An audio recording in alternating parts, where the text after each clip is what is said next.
नारायण, हर हर महादेव, जय बाबा बटुक भैरव। मैं हूं आचार्य राकेश मिश्रा, ज्योतिषाचार्य, वास्तुशास्त्र, तंत्र मंत्र विशेषज्ञ। ज्योतिष शास्त्र लेकर मैं आप लोगों के लिए लेकर आया हूं क्या, तो वृष लग्न वाले व्यक्ति के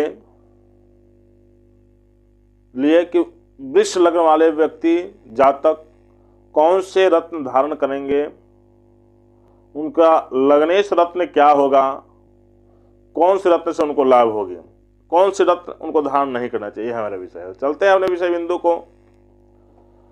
तो जिस प्रकार वृष राशि का स्वामी होता है शुक्र, ठीक उसी प्रकार वृष लग्न भी है। एक राशि हो जाते हैं, राशि होते हैं, लग्नेश हो जाते हैं। तो वही राशि से ही जब कुंडली के अंतर्गत आते हैं तो लग्नेश कहलाते हैं। तो वृष लग्न के स्वामी कौन होते हैं? शुक्र, अर्थात शुक्राचार्य।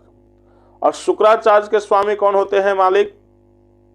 तो मां भगवती शक्ति और शिव शक्ति इनके गुरु मां है, एक प्रकार के, जान लीजिए। अब देखना यह है कि जो भी व्यक्ति वृष राशि के हैं, वृष लग्न के हैं, अत्यधिक परेशान हो रहे हैं, तो कौन से रत्न धारण करेंगे?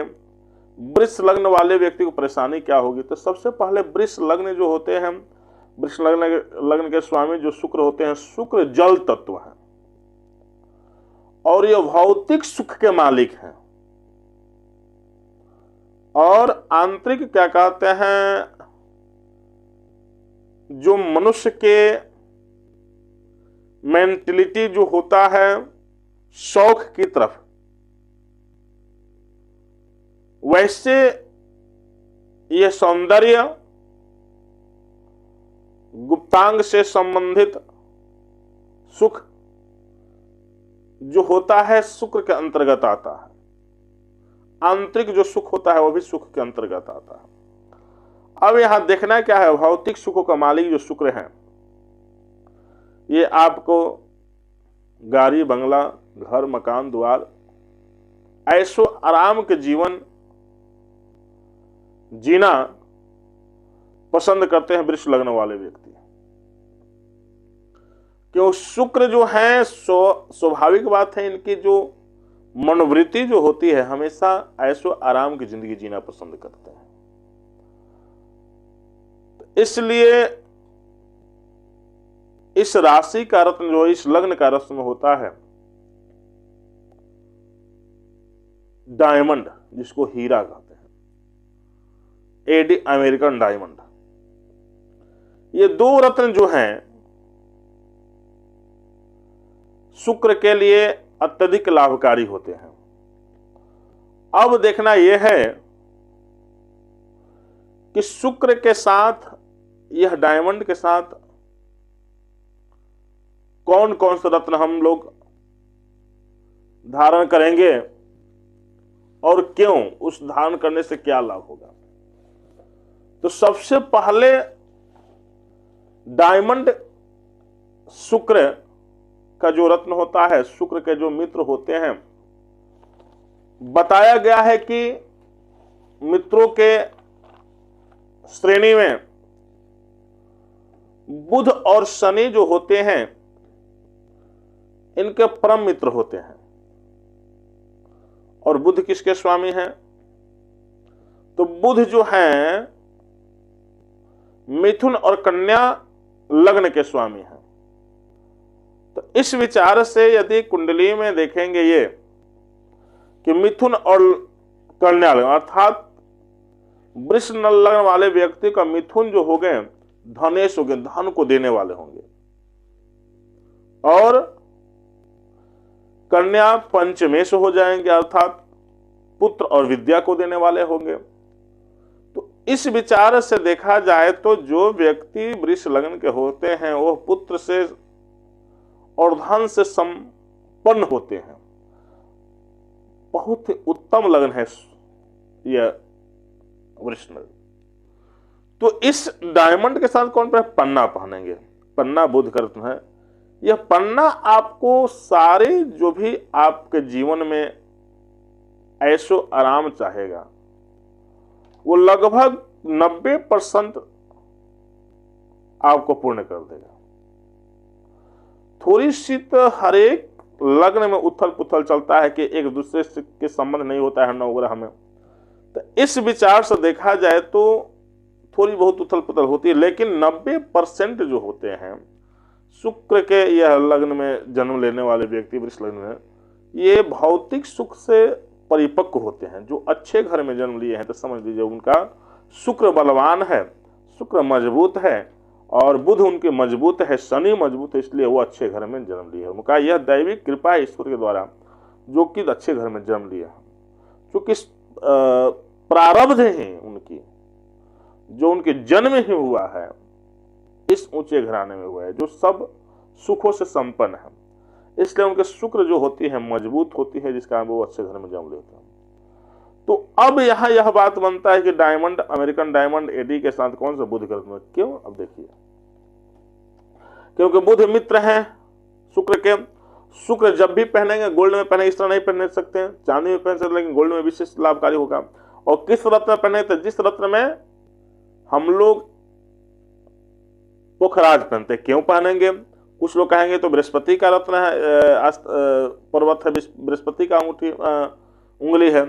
तो आपको यह बता देना चाहते हैं कि शुक्र जो है मीन राशि में जाकर उच्च के हो जाते हैं। तो इस विचार से जब इस रत्न, इस अंगुली में हम पहन लेंगे गोल्ड में, तो वह शुक्र उच्च के हो जाएंगे और उच्च फल देंगे, अच्छे फल देंगे।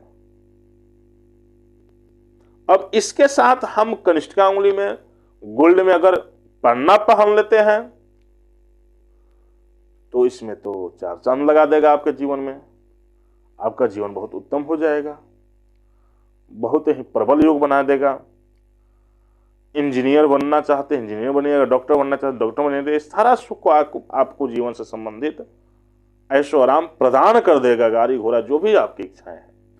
इसलिए वृष लग्न वाले जो भी व्यक्ति हैं विशेषतः वो लोग डायमंड, अमेरिकन एडी के साथ अवश्य पन्ना धारण करें। इसके साथ आप नीलम भी धारण कर सकते हैं। अब क्यों? क्योंकि शुक्र का शनि भी मित्र है। शनि किस राशि के, किस लग्न के स्वामी हैं? तो मकर और कुंभ लग्न के स्वामी है शनि।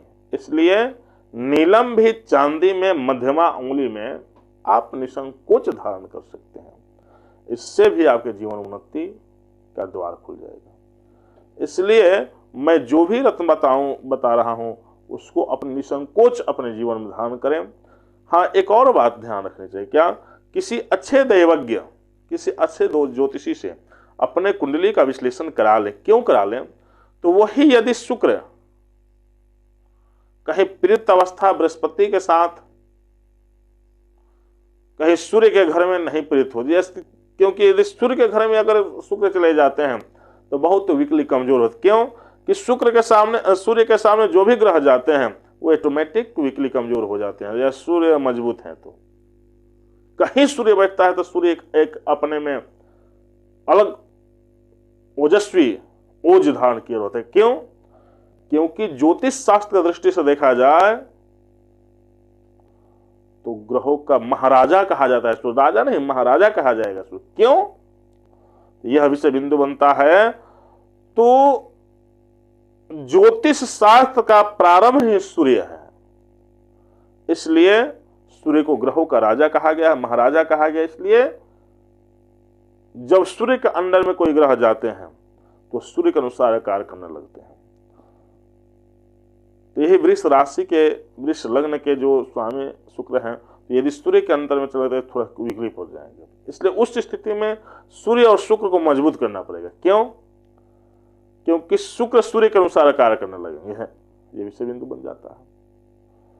तो अब देखना यहां यह है कि शुक्र जो है आपके कितना डिग्री तक मजबूत है। अगर यदि यह शुक्र मीन राशि में अर्थात आय स्थान में जाकर बैठ जाते हैं तो आपकी आमदनी की ओर अंत नहीं रहेगी। ये आपका बहुत सौभाग्य की बात होगा। तो यह मूलतः विषय है। तो अपने आप यदि वृष लग्न के हैं तो निसंकोच डायमंड हीरा या एडी अमेरिकन डायमंड और 7 पन्ना दोनों गोल्ड में धारण करें। इससे आपकी उन्नति 100% होगी।